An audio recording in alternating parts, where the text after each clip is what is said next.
Good morning, Bitcoiners. Welcome to Bitcoin for Me Immortals channel. We're going to talk about Bitcoin, crypto assets, technology, and the future. Bitcoin for Me Immortals is also a book available on Amazon. And if you retweet this video, comment, and tell all your friends, I will send it to you for free. Here we don't give financial advice; we give education and entertainment. And Bitcoin is still a little bit flat. We are around 37. It went up yesterday a little bit, but then went down again. So I think we're going to have a choppy market for this week, starting today. Today is at the moment showing a little bit in red, but this might recover later on during the day. We'll see. There are many news coming this week from the macroeconomy point of view, especially in the States, and this is going to make the market volatile. Some figures about unemployment, inflation. The companies are going to show their results, the profits or loss, and all this information is going to drive the market up and down, and we'll see if that's good news or not. We are back to extreme fear. From yesterday we were in 29, we're at 20 today. That's a big drop, and that means that it's a very good time to buy. Always remember to buy when we are in extreme fear, as Warren Buffett tells you. Okay, we're still having news coming, many news coming from Russia. The chair of the Russian Congress Finance Committee is saying, basically giving advice to miners, telling them that they will be allowed to use the grid's power surplus. Remember that like in any country, there's always when you generate electricity, there's always a surplus that cannot be used because we don't have batteries, and that's get lost. And now, thanks to Bitcoin, that will be used to mine Bitcoin and make this energy, put it into monetary energy. So this is very good news for miners, for Bitcoin, and for Russia, and for the environment. And also another related news is that Binance is thinking about expanding into Russia, because they are now seeing a friendly regulation, friendly climate. So there you go. Russia is coming round.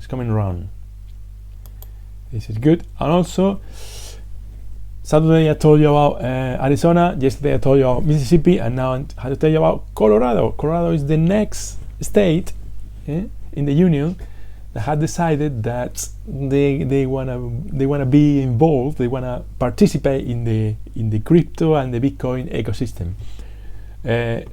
Particularly is the governor of Colorado is saying that he's planning that the citizen can pay in taxes in Bitcoin. So again, this is good news, very good news, and eventually every single state of the union will join the Bitcoin network.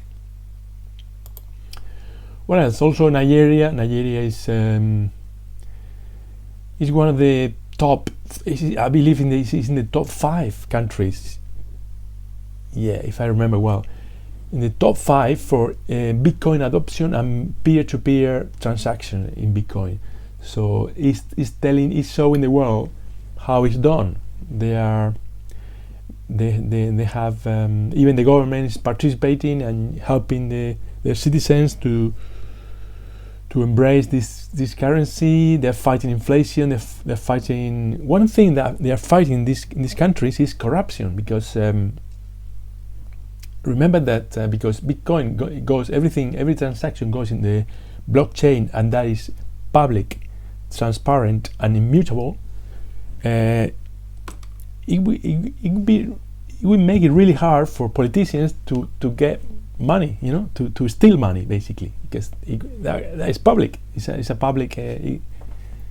Everybody can see it. So the more adoption Nigeria sees in the Bitcoin world, the less corruption there will be. So this is good. They are showing how it's done, and I'm very bullish about Nigeria, Africa, and Bitcoin. What else we got? This week we have Bitcoin for corporations, which is basically MicroStrategy is organizing this conference, in which they are going to show other companies or public companies how to buy Bitcoin, how to store Bitcoin, and how to do it safely. And this could be very good for the ecosystem, because there are many companies looking forward to do that and to avoid inflation and other problems that with the fiat money. And we will have, of course, Michael Saylor, and then Jack Dorsey from Twitter, and also Lee Naldens. He's a very good analyst for investment, for gold, Bitcoin, and all these related investments. So yeah, this is good. Also, Bitcoin miners believe that the global hash rate is going to grow aggressively. Remember that the hash rate is the power, computed power, to mine Bitcoin, and the higher the hash rate, the better for the network, the more secure it is. And right now we are at an all-time high, and the previsions, the forecast is that it's going to grow even higher. So that's excellent news. And also look at this. This is Texas, and they are growing this huge plant, like Bitcoin farm, and this is showing you that Texas is taking this seriously, and Bitcoin is growing and growing and growing. That's very good news. Also, the SEC is thinking about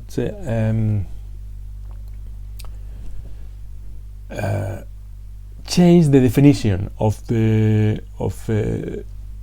securities. What is considered a security and what is not a security. So it can include in this definition, it can include the DeFi platforms. And DeFi platforms are like Celsius, BlockFi, that kind of thing, that allow you to do trading, allow you to do even staking, and some of them you can buy futures, and you can buy options, and you can buy that kind of thing for trading and for moving money around. And if they use the old definition, the classic definition of securities, most of these companies will have to close down. So that's why they are redefining what security is and what these kind of platforms can apply, and maybe make a different like definition for these DeFi platforms. So this should be good news, but we'll see how they come out with the news. Okay, and also we have Ricardo Salinas, the third richest man person in Mexico. He's recommending to buy Bitcoin instead of gold because it's more divisible, easy to buy, transport, and has no storage cost. So this is really good for Mexico and for Bitcoin. What we got? This is Friedrich von Hayek. In 1974, he's an economist. He was an economist from the Austrian school, and he said in the 70s, so 40 years ago, 40 years before Bitcoin was born, he said that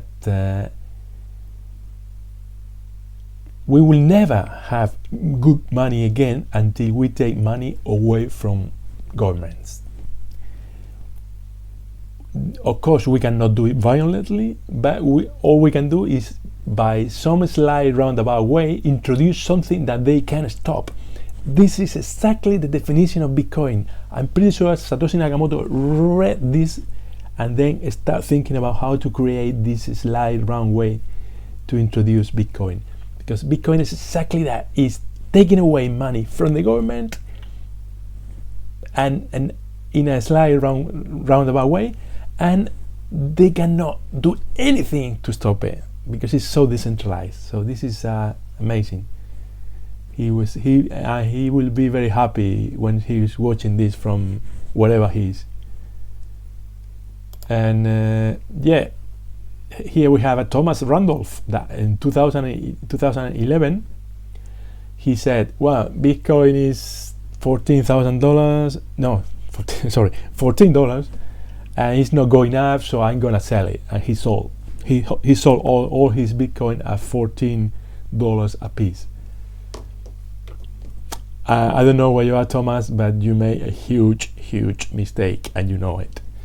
So don't be like Thomas, because in 10 years, in 2032, you will put a tweet like this and saying how stupid I was to sell at 37,000. So don't be like Thomas, basically.